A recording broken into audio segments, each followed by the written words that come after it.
그럼 바로 결승전 가보겠습니다. 두산에너빌리티와 효성중공업입니다. 아무래도 우리 파트너님께서 옛날부터 가지고 오셨던 종목이기도 하고 애착도 많이 있는 애착핑들이기 때문에 이 둘 중에는 어느 종목일지 너무너무 기대가 되는데 일단은 북을 좀 오랜만에 올려보려고 하는데 마음의 결정 되셨어요? 네, 됐습니다. 알겠습니다. 그럼 북 오랜만에 올려보도록 하겠습니다. 두구두구두구두구두구 과연? 두산에너빌리티로 선정을 하도록 하겠습니다. 알겠습니다. 우리 파트너님이 두산에너빌리티 손을 들어주셨는데요. 두산에너빌리티를 선택하신 이유가 좀 있을까요?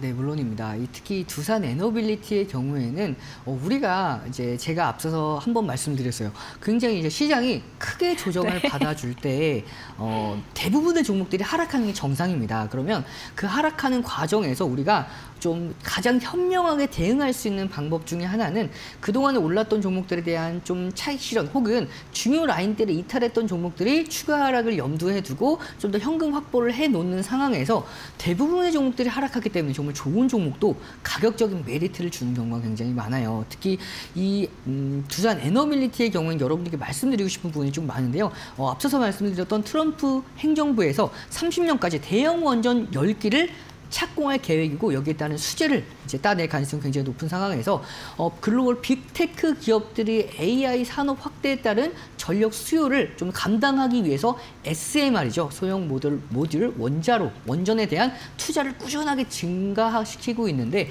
이런 부분에 따라서 수요가 꾸준하게 증가를 하고 있어요. 그래서 이 두산에너빌리티의 경우에는 이런 SMR과 가스터빈 부분에 1조 3천억을 투자해서 공장 증설까지 계획을 하고 있죠. 거기다가 이 가스터빈 부분에 대해서 조금 더 자세하게 말씀드리려고 합니다. 왜냐하면 이 가스터빈 부분이 굉장히 매력적이에요.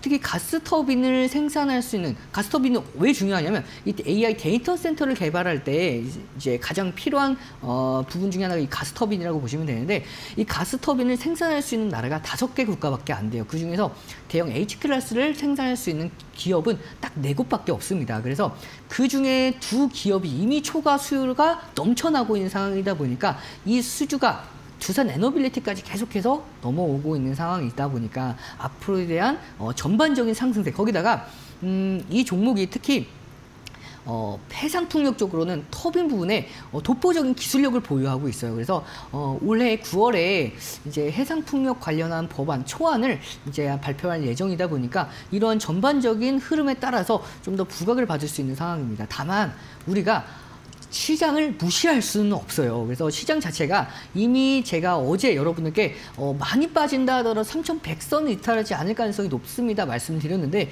오늘 하루 만에 3,100선까지 내려왔어요. 그래서 시장 한 차례 더 크게 빠지는 경우에는 이 두산에너빌리티가 아무리 좋은 종목이라 하더라도 빠질 수밖에 없겠죠. 그래서 우리가 이 종목을 지금 당장 내일 다음 거래일 당장 전량 공략하기보다는 분할로서 조금 더 관심을 가져볼 수 있는 타점이지 않을까 싶고요. 차트를 보면서 좀 더 자세하게 설명을 드리도록 하겠습니다.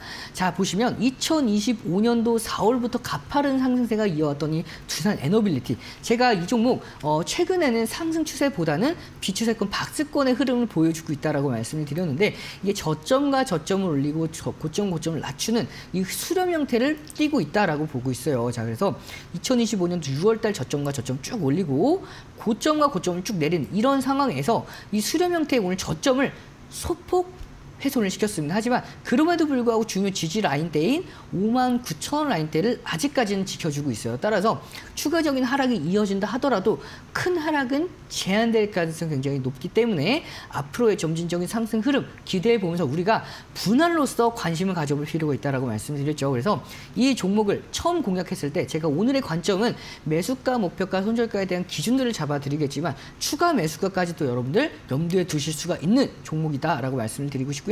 추가 매수의 경우에는 52,900원 라인대에는 가격적인 메리트가 있습니다. 따라서 1차 목표가, 매수가, 그다음에 손절가를 지금 바로 이제 함께 공략해 보도록 하겠습니다. 우리가 공략가 기준은 61,000원 이하에서 공략 유효하고요. 1차 목표가 68,300원, 손절가는 56,000원 기준 잡고 손절 라인대 이탈했을 때에는 다시 한번 52,900원 라인대 재공략 혹은 분할로서도 공략 가능하니까 이 부분들 참고해서 대응 전략 잡아 나가시길 바라겠습니다.